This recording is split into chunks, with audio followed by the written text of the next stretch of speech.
Eh, Kalau kenaikan harga spotnya daily, weekly, monthly, tidak ada masalah. Pasti akan ada kenaikan harga karena di Cina pun kan ada yang namanya musim panen, ada yang musim tidak panen. Kalau musim panen harga murah, tidak panen itu pasti harga tinggi.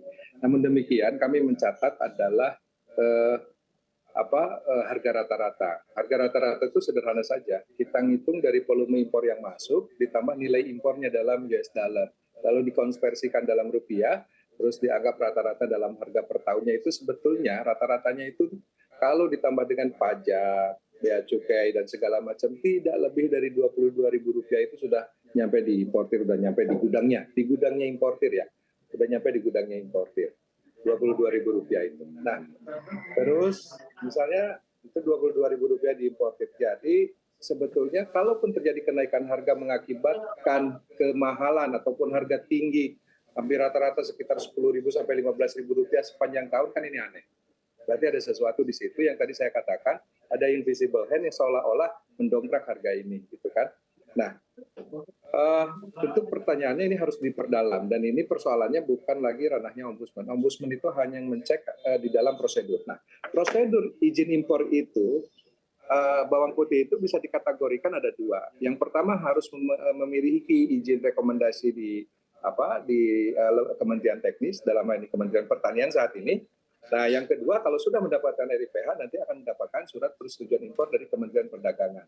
Nah, kami tata persoalan di dua ini sama saja. Jadi amanat konstitusi berupa service levelnya itu tidak dipenuhi. Misalnya aja SPI itu 5 hari service levelnya. Nah, boleh nggak 3 bulan? Ya boleh, regulasinya aja dirubah. Nah, terus RIPH 8 hari. Nah, boleh nggak 3 bulan? Ya boleh, tapi regulasinya dirubah dulu dong, gitu kan. Nah, regulasi yang sekarang tidak dijalankan sehingga tadi tidak kompeten. Khusus untuk RIPH sebetulnya sekarang itu dalam 2 tahun terakhir ini kan sudah ada Badan Pangan Nasional. Nah, kalau kita lihat tupoksi Badan Pangan Nasional, begitu Badan Pangan Nasional terbentuk, maka ada perubahan tupoksi di Kementerian Pertanian. Nah, berdasarkan regulasi ini, maka Ditjen Hortikultura fokusnya di produksi. Tidak lagi mengurusi masalah ketersediaan dan keamanan pangan produk hortikultura. Karena urusan ketersediaan dan keamanan pangan itu menjadi urusannya Badan Pangan Nasional. Maka dalam laporan akhir hasil pemeriksaan investigasi dari Ombudsman ini, selain ada maladministrasi, salah satu tindakan korektifnya itu adalah memindahkan layanan RIPH dari Kementerian Pertanian ke Badan Pangan Nasional agar sesuai dengan tupoksinya dan regulasi yang berlaku. Nah, Ombudsman di situ. Ini bukan maunya Ombudsman, regulasinya sudah mengatur seperti itu, gitu kan. Nah, kita harus taat. Aparatur penyelenggaraan negara dan pemerintah harus taat terhadap regulasi. Regulasinya ada seperti itu, ya harus dijalankan. Nah, itu Mbak Ana. Baik, dari Ombudsman, kebijakan atau reformasi apa yang perlu kita lakukan saat ini? Sederhana saja, karena gini, regulasi terkait pengaturan impor baik itu RIPH maupun SP itu sudah sangat baik. Pertama, dirancang, defaultnya itu adalah untuk transparan dan akuntabel, menggunakan sistem teknologi informasi. Nah, tetapi kalau di dalam bisnis proses di sistem informasi itu ada campur tangan manusia yang tidak bisa dipertanggungjawabkan, maka disitulah ada potensi layanan yang tidak bisa dinikmati oleh para pelaku usaha. Nah, Ombudsman berharap layanan ini bisa diperbaiki lagi. Caranya bagaimana? Kembali lagi ke itu, kembali lagi kepada regulasinya. Regulasi sudah mengatur baik, lakukan itu semua. Tugas Kementerian Pertanian maupun tugas Kementerian Perdagangan sudah jelas. Verifikasi dokumen, ada baku mutunya berapa hari, lakukan itu. Kalau persoalannya Pak, sumber daya kami tidak cukup, ya ditingkatkanlah, gampang itu bukan persoalan yang mudah gitu ya, bukan persoalan yang sulit, tinggal ditingkatkan saja. Pak, kami tidak punya anggaran, ya ini konsekuensi, regulasi, tinggal minta anggarannya, APBN-nya untuk melaksanakan pelayanan publik ini. Enggak ada yang sulit kalau kita memang mau menegakkan aturan, Nah, kalau kita inginnya mencari keuntungan ataupun hal lainnya di luar dari aturan, maka itu sebetulnya bukan tupoksinya aparatur penyelenggara negara dan pemerintah. Aparatur penyelenggara negara fokus terhadap penegakan aturan, dan aturan itu digunakan untuk melayani publik dengan baik. Itu aja Mbak Ani. Baik, kita beralih ke Pak Edi. Pak Edi, langkah-langkah konkret Ya, apa yang mungkin bisa dilakukan untuk lebih ketat lagi melakukan pengawasan agar hal seperti ini tidak terjadi lagi? ya tentu saja kita berkoordinasi dengan instansi terkait ya. Mungkin dalam waktu dekat kita akan ketemu ya termasuk dengan Pak YK dan kawan-kawan dari Ombudsman dan juga kita kalau rapat-rapat tentang pangan khususnya ya, itu selalu melibatkan Satgas Pangan Polri ya. Jadi kalau ada indikasi tindak pidana ya Satgas Pangan akan menindaklanjuti, Polri akan menindaklanjuti gitu ya. Jadi ini kita akan koordinasikan dan juga eh, kita lihat ya apakah indikasi-indikasi permasalahan yang teknis maupun non teknis itu kemudian bisa dibenahi. Yang penting kan sekarang kita mencoba membenahi. Ya. Saya sebenarnya sudah baca itu yang disampaikan Pak YK khususnya ya, dan teman-teman ombudsman ya tentang administratif termasuk yang RIPH ya. Karena sampai tahun kemarin dan saya kira untuk tahun ini juga ya RIPH itu masih dipegang Kementan tuh Pak YK kalau Betul, nggak salah betul. untuk bawang putih.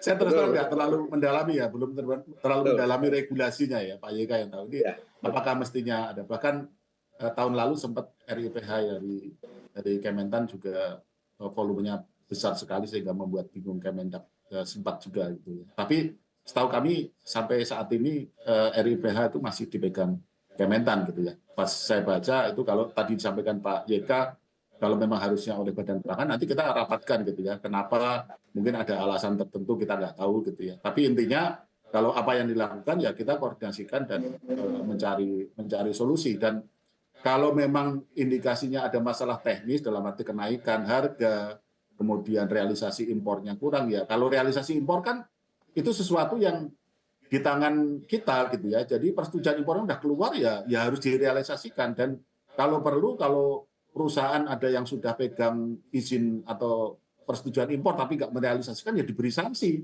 Nanti nggak bisa lagi dia impor lagi gitu, dia tidak menjalankan komitmennya gitu kan. Juga yang kita selalu ingatkan kan barang sudah diimpor didistribusikan atau tidak, jangan-jangan disimpan di gudang, ditahan di gudang dan sebagainya. Nah jadi intinya sebenarnya banyak hal yang masih dalam kendali kita sendiri ya. Kalau harga kan memang ditentukan oleh pasar dunia ya. Kalau realisasi impor, kemudian dugaan adanya maladministrasi itu kan sesuatu yang harusnya kita bisa selesaikan di dalam negeri di antara instansi-instansi terkait. Jadi kita akan koordinasi demikian. Baik, tadi ada sempat menyebut soal sanksi, artinya saat ini memang kurang sanksi yang bisa cukup tegas begitu untuk para terduga pelaku penyelewengan. Sebenarnya yang tadi saya bilang sanksi bukan penyelewengan ya, tapi realisasi impor ya. Jadi ini kan tadi saya sampaikan persetujuan impornya itu sudah 214.000 ton, sementara yang direalisasikan itu baru sekitar 50 lebih sedikit ya 50,7 ribu ton gitu ya. Nah ini kita perlu tanya gitu ya, dan kita sudah minta kepada Kementerian Perdagangan sudah ditindaklanjuti juga kok. Jadi sudah dikumpulkan para importer dan didorong untuk kemudian segera merealisasikan persetujuan impor tersebut. Dalam arti kalau sudah dapat izin ya diimpor, dan kalau sudah diimpor ya didistribusikan. Nah cuma sampai sekarang memang sanksinya apa itu yang tadi kami sebutkan. Kalau ada importer yang sudah pegang izin impor atau persetujuan impor tapi tidak kunjung merealisasikan, ya sebaiknya di blacklist saja kalau menurut kami gitu. Karena kemudian dia mengganggu kan. Karena izin impor itu kan terbatas, ada kuotanya kan. Tadi kan saya sebut 645.000 untuk tahun ini kan. Berarti kalau udah izin impor diberikan pada satu pengusaha, berarti kan tidak bisa diberikan ada yang kemudian artinya ada tanggung jawab bagi si pemegang persetujuan impor untuk merealisasikan. Jadi kalau dia tidak merealisasikan, kalau menurut kami ya, udah di blacklist aja, nggak usah dikasih izin impor lagi, wong. Ya dikasih izin nggak direalisasikan kok. Jadi bukan untuk yang penyelewengan dari sisi ini ya dugaan pidana atau maladministrasi ya yang tadi saya maksud. Yang saya maksud itu sanksi untuk pemegang persetujuan impor yang tidak merealisasikan jadi atau ya Pak Baik, Edi, ini persis wajib tanam juga sama. Wajib tanam itu kan sama harus ada sanksi. Orang yang tidak wajib tanam, pelaku usaha tidak wajib tanam di blacklist. Di blacklist Pak. Betul di blacklist, tapi bikin lagi perusahaan baru. Nah, ini persoalannya. Nah, itu persoalannya. Di Oke. blacklist perusahaan baru. Makanya kriteria importir ini nih yang harus betul-betul di Kementerian Pertanian maupun di Kementerian Perdagangan betul-betul didedikasikan untuk tumbuhnya pelaku usaha yang betul-betul profesional, baik gitu ya, memenuhi semua kewajiban-kewajiban taat terhadap regulasi. Itu mungkin. Baik, baik.